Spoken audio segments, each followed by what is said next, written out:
a blow after which they do not rise. Russia has erased NATO bases from the map. The electronics assembly line has been destroyed.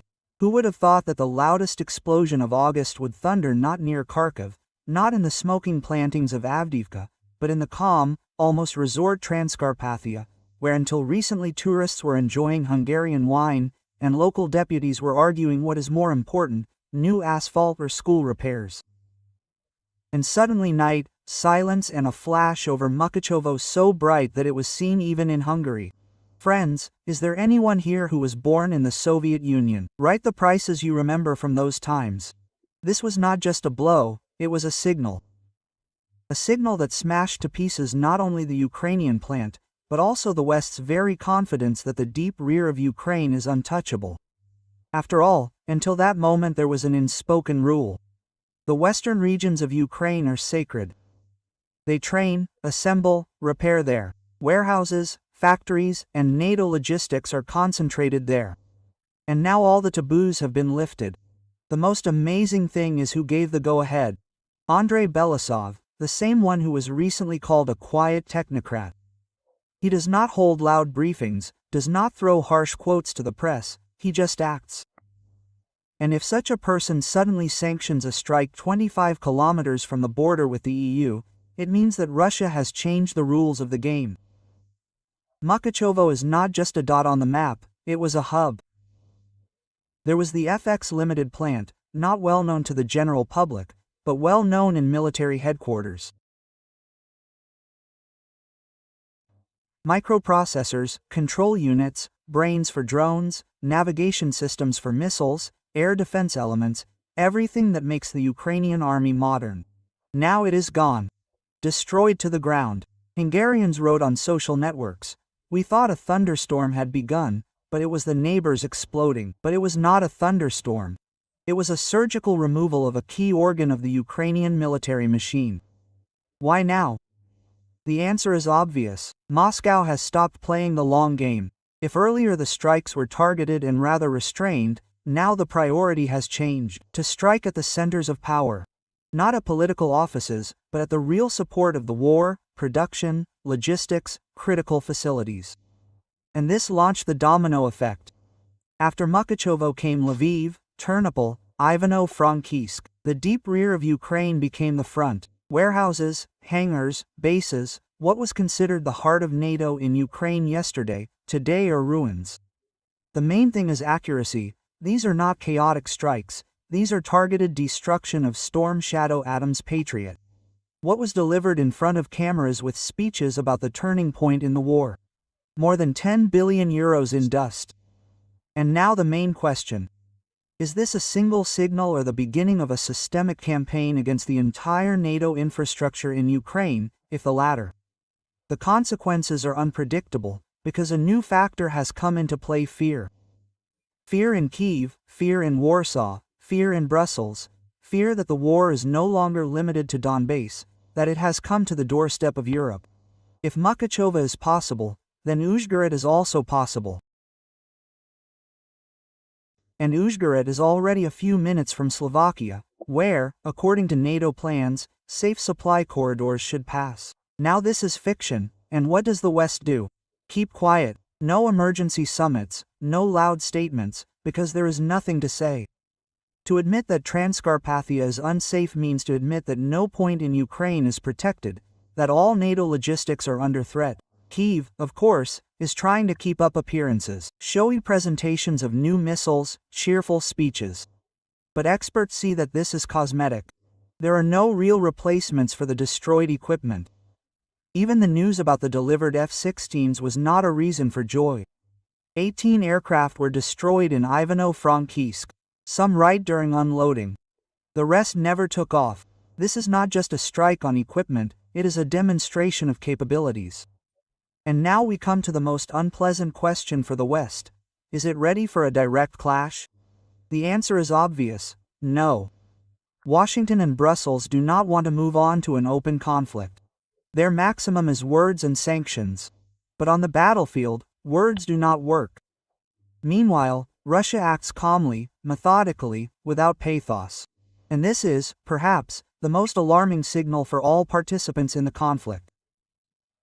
Because if the rear no longer exists, then the very architecture of the war is collapsing, and with it the West's faith in the ability to hold Ukraine indefinitely. Mukachevo has become the beginning of a new phase, a phase where the distance to Europe is reduced not in kilometers, but in reaction time. And if the West does not find an answer, the next strike may not be a warning, but a point of no return.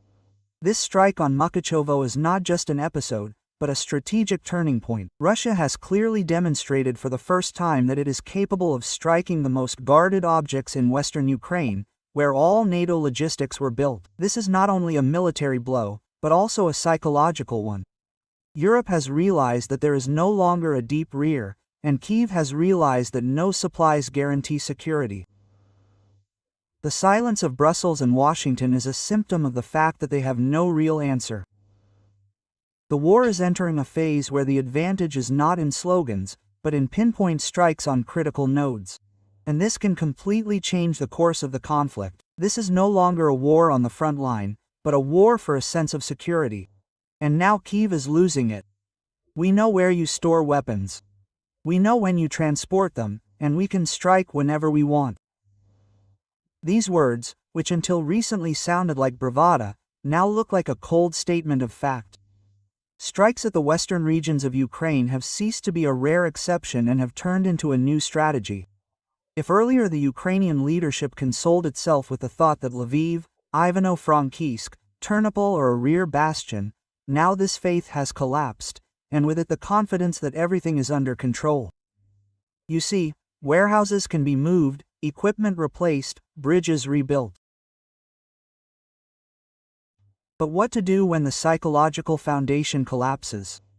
When people stop believing in tomorrow? This is not fixed by new supplies or optimistic press releases. Western Ukraine, a region that has always been considered inviolable, is now under fire. Local administrations are hastily taking equipment to Poland, and doing so without loud statements, almost secretly.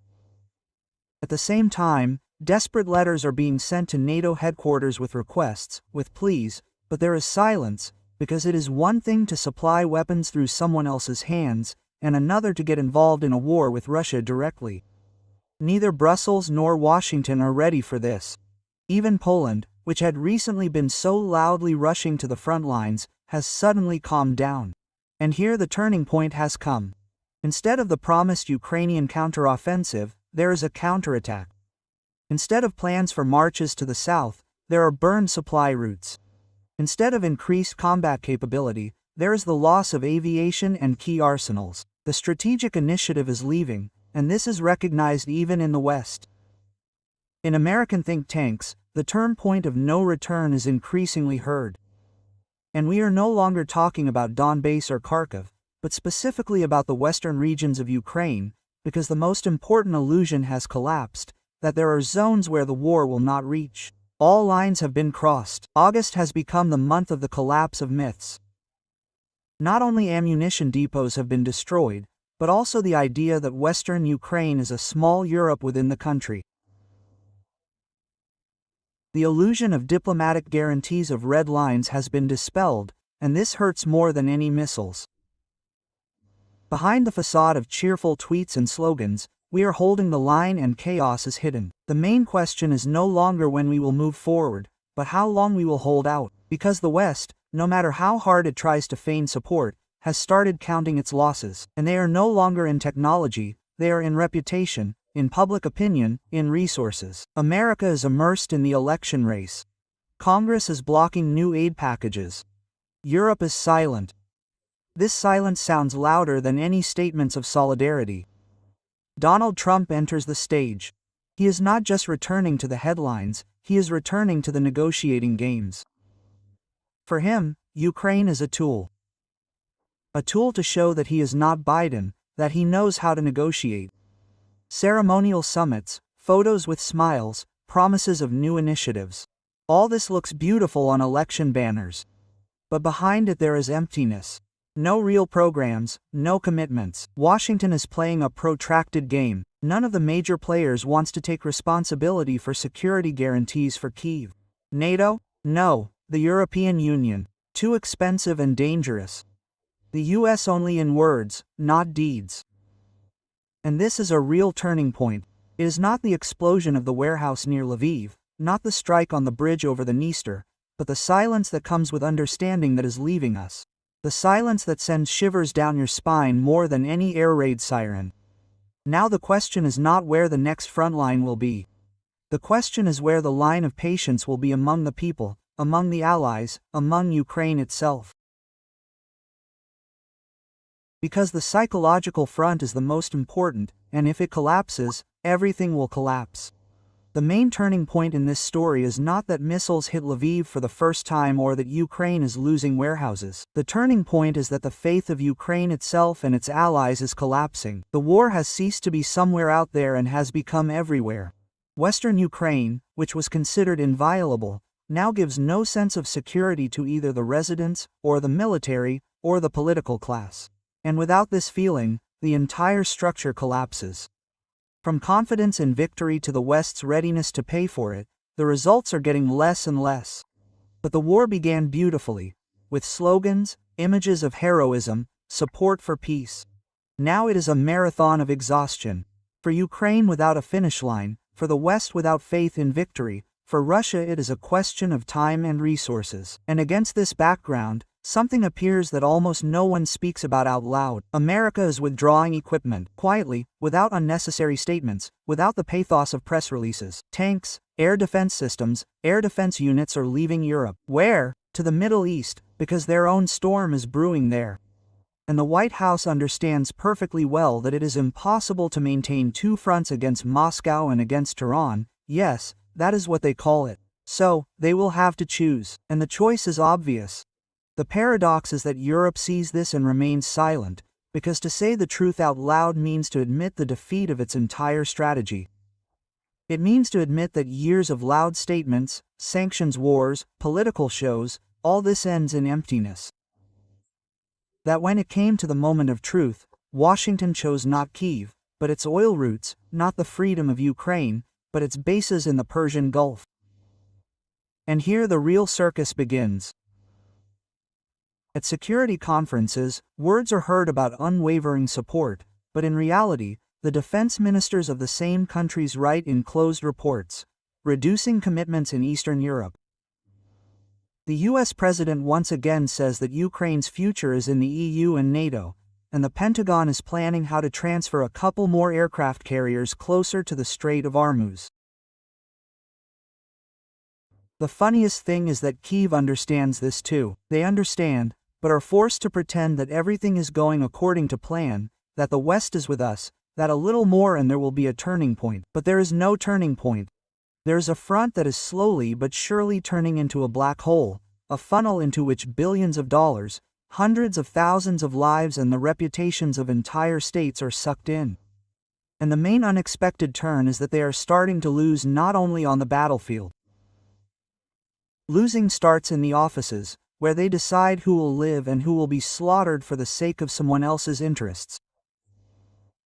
And today there are more and more signs that Ukraine is becoming just such a bargaining chip.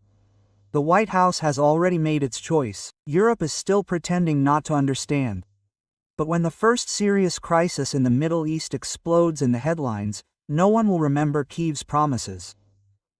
And then all the loud words about fighting to the end will turn out to be what they always were, words. And this is much more terrible than any defeat at the front. Because betrayal by allies always hits harder than an enemy's blow. If it is necessary to choose between stability in the Middle East and continued support for Ukraine, the West's choice will not be in Kyiv's favor. Because the Middle East is oil, it is the straits, it is control over the planet's energy arteries. And Ukraine is increasingly turning from a symbol of the struggle for democracy into a suitcase without a handle. It is hard to carry, it is a pity to throw it away. Zelensky understands this. That is why there is so much haste, fuss, endless visits and calls, as if the president of Ukraine is running a marathon without a finish line, just to grab at least something that can be passed off as a victory. But with each passing day it becomes obvious. In Washington, they will shake his hand on camera more often than give him real help. And he will leave there increasingly empty-handed. Kyiv is playing for survival. Washington is using the war as a distraction from its own crises. Moscow is exhausting. There is an increasing feeling that the parties are no longer striving for victory, just so as not to end up the first losers. Ukraine in this formula is turning into an instrument. It is no longer a subject, but an object of someone else's games. A card that is played over and over again without asking its opinion. The bitter truth is that Kyiv may live to see the moment of realization. There will be no big deal. No peace plan, no security guarantee. There will only be a pause, fatigue, empty warehouses, and a disappointed society. Here it is, the real point of no return. No new missiles will compensate for the destroyed factories. No diplomatic smiles will hide the fact that this was the day Russia showed. Now it writes the rules. Europe looks away. NATO pretends that everything is under control, but every new explosion in western Ukraine sounds like a question. Where are you? And the answer, silence. And this silence makes more sense than all the press conferences put together. And then, it will get worse. Not because someone is thirsty for escalation, but because no one knows how to stop a train whose brakes have failed. Ukraine is rushing forward, but there are fewer and fewer drivers in the cabin. Someone has gotten off, someone is arguing about the route, and someone has simply fallen asleep. August has turned out to be cold and sober. Warehouses are emptying, mood is falling, faith is melting. And the main question is getting louder. How much longer can Ukraine hold out, remaining just a trump card in someone else's deck? And here is an unexpected turn. Perhaps, it is not Kiev that will be the first to admit this, but the West, because they increasingly understand that war has become too expensive a toy. And if they have to choose, they will choose the oil of the Middle East, and not the devastated Ukrainian fields. And then everything will end, not pompous negotiations, not a loud deal, but a dry formulation. The resources are exhausted, and then there is only retribution. Although a classic example of how allies are gradually starting to write off their prots. Ukraine, which 2 years ago seemed to the West a convenient springboard against Russia, is today turning into a burden. This is very noticeable in diplomatic signals. Instead of loud promises, there is talk about the need for negotiations and the fatigue of society. The main emphasis is on the shift in priorities. The world, and especially the United States and Europe, are increasingly looking to the Middle East, where the issue of oil, gas, and the security of energy routes is being decided. Compared to this, Ukraine looks like an expensive project with no prospects. There you can influence global processes, here you can only waste resources. Inside Ukraine, too, everything is cracking. The split between the military and politicians, a drop in trust, public fatigue, and empty warehouses. All these are signs of a system that is close to burning out.